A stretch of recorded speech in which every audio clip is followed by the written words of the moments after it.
So we've looked at how different transactions impact the double entry system, that every transaction is going to affect more than one item, is going to have two different impacts. But we've also seen that there is a possibility that one element of the financial statements could be impacted in two ways. For example, you could take money out of the bank, but you buy a property, plant, or equipment with it, so one asset may increase or decrease. We also looked at the fact that your bank may increase because a debtor has paid you, and therefore your debtor would decrease and your bank would increase. So there is a possibility that one element of the financial statements may be impacted up and down with the same transaction. That means we've got to be very careful about how we account for this. There are different types of assets, there are different types of liabilities, different types of equity, different types of income and expenses. And it's your job as an accountant to make sure that you keep track of it. If someone says to you, how much have we spent on advertising this month? You don't want to have to run through all of those things that we looked at before you can say, well, this is how much. Because you can see that when we did that example on Tim's garden service, all we did was identify how it affects assets as a whole and equity as a whole and liabilities as a whole. If you take a look at all those things that we filled in, if I said to you, how much money did Tim spend on advertising, you'd have to run through transactions 1 through 21 before you were able to identify that. So you'd go and look at equity, but you'd have to go and look at all of them. That means we need a smarter way to do this. And the way that we do this is by creating what we call general ledger accounts. So we're going to take a look at exactly how we would record this to make sure that you can keep track of the details of all of this. We use the word posting a lot. We post to the general ledger. Posting just means that we're putting information in. We are taking the transactions and putting them in the general ledger. So this word you're going to hear all the time. It's purely accountant speak for actually putting the information in the general ledger. The groups of accounts that we're going to have, no surprise that they reflect the elements of the financial statements, our assets, liabilities, equity, income, and expenses. And that's obviously because what we're trying to do is always keep track of how this affects the basic accounting equation, how this affects your statement of financial position and your statement of profit or loss. We also know that within these, and again, take a look back at the statement of financial position format we looked at, and we know that we need to break these assets down into current assets and non-current assets. So we would need accounts that can reflect or show and keep track of your current assets as well as your non-current assets. And if you're not sure why we're doing that, again, please go back to study unit 2 and make sure you're comfortable with what the difference between a current and a non-current asset is and why we would need to break these two down. We also know, however, that even in current assets, there's more than one type of asset. We have a bank account, which means that we have money that's available to us right now. We have inventory, we have stock, which means that whatever I'm planning on selling, I'm holding, I have got stock on hand at the moment that I'm going to sell. And we have what we call our trade and other receivables, which is where we recognize that we've done work for people and we haven't been paid yet, and we're going to get money in the future. So if you were doing my accounts for me, I would come to you and say, how much money do we have in the bank account? If all you've done is record everything underneath assets, you wouldn't be able to tell me that, which means I would like to have a separate account for the bank so that you can tell me immediately what transactions have gone through there. So let's take a look at the format of the general ledger. Your general ledger is going to look like this. When you write these out in exams, these are the items that you're going to record. We always record the date. We want to keep track of when these happened. We always record the details. In the details, I'll show you now, this is going to give you the other side of the account. The folio is the reference number. Whenever we're doing anything in business, we generally work off of paperwork. And we keep everything in sequentially numbered so that we can always trace it back and go, that came from invoice number 5, that came from account number this, whatever the case is. So the folio is our reference, and the amount obviously is the amount that we are dealing with. You'll see that there are two sides to this. So this general ledger account is going to have two sides, and these are our debits and our credits. Debits and credits are something that we have to be very, very comfortable with. We've got to make sure that we understand our debits and credits, and we're going to get into the detail of that now. Suffice to say, at the moment, what we are doing is identifying how one transaction will affect two accounts. So you'll see I've put two accounts here.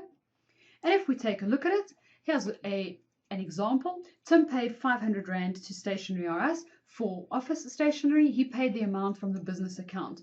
We know, based on the example that we did, we know that what we would have done is take our assets, our equity, our liabilities. This is the format that we used, remember, and we said assets is equal to equity plus liabilities. He paid 500 Rand out of the bank account, so our assets would decrease by 500, and because stationery is an expense, his equity would decrease as well, because that would be closing off to profits. So that's how we would have recorded it. What we need to be aware of now, however, is how this actually impacts our general ledger. How do we record this separately? To start off with, by merely classifying something as equity, it doesn't actually tell you what it is. This doesn't help you differentiate whether or not Tim took 500 Rand out of the bank account for his personal use, or he took 500 as any other kind of drawing, or he removed capital from the business. It doesn't tell you what's actually happening, which means I think we need to be a little bit more specific about that. At the very least, we need to indicate that this item is from profit. It's not because Tim has withdrawn money from the business. This item comes from profit. The reason that it comes from profit is because we have taken expenses. We have increased the business expenses. So therefore, it makes sense to record expenses. On top of that, there are so many different types of expenses. We need to keep track of them. Your business, you want to know how much money you've spent on stationery, on advertising, on bank charges, on cleaning equipment, on your salaries, your wages. You don't just lump everything together and say these are expenses. If you think about your personal budget, you'll break everything down into travel expenses, into your food, your study fees, everything that you're dealing with, you break it down because you want to be able to identify just how much you've spent on what. So our expenses, we break down into different expenses, our types of expenses, which is why you can see here, we've created a stationery expense account. So I can always keep track of this. The stationery account we have showed has impacted in terms of 500 Rand, and you'll see that what I've done here is reflect that the other side and the other part of this is going to affect bank. Don't worry at the moment about which side this is on. At the moment, all I want you to identify is the fact that when we record this in stationery, we show what the other impact is. And when we look at the bank account, we see that the bank account reflects where the money went to. And we can see that this was 500 Rand. So there's a few things I want you to identify here. Don't worry about the debits and the credits just yet. Don't worry about these two sides for now. We'll deal with that later. All I want to show you is what we did here is what we're trying to show you here. I'm trying to show you that one transaction impacts two different things. It impacts stationery and bank. So I have opened two accounts because it impacts two things. And when I record this in stationery, I need to show you that the other side of this went to the bank. And when I look at the bank account in isolation, I want to see that the other side of this went to stationery.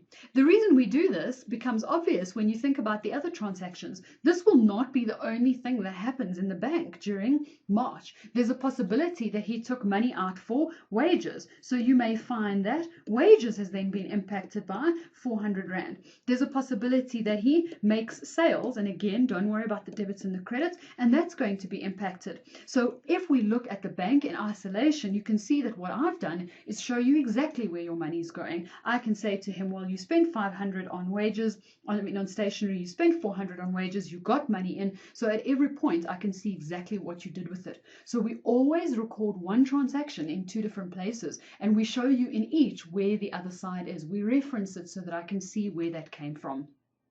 It's not good enough just to say it's an expense because I want to be able to break it down. When we talk about accounting, it means we keep track of everything and we show everything. So for now, what I want you to identify is the fact that what we've been doing here, we need to take further and record in what we call the general ledger. In business, when you are an accountant, we don't deal with this. We don't do this. That is merely an introduction to show you how each element is impacted. In business, this is what we use, the general ledger, and we generally shorten this to the GL. And this you will be using from now until the rest of your life. If you are the financial director of a company, the financial accountant, if you use the words general ledger or GL to anybody in any kind of accounting position, they will know what you're talking about. And that is the general ledger. What we then need to do is try and learn what it is that these debits and credits are and what they mean to us. So we're going to take a look at that now.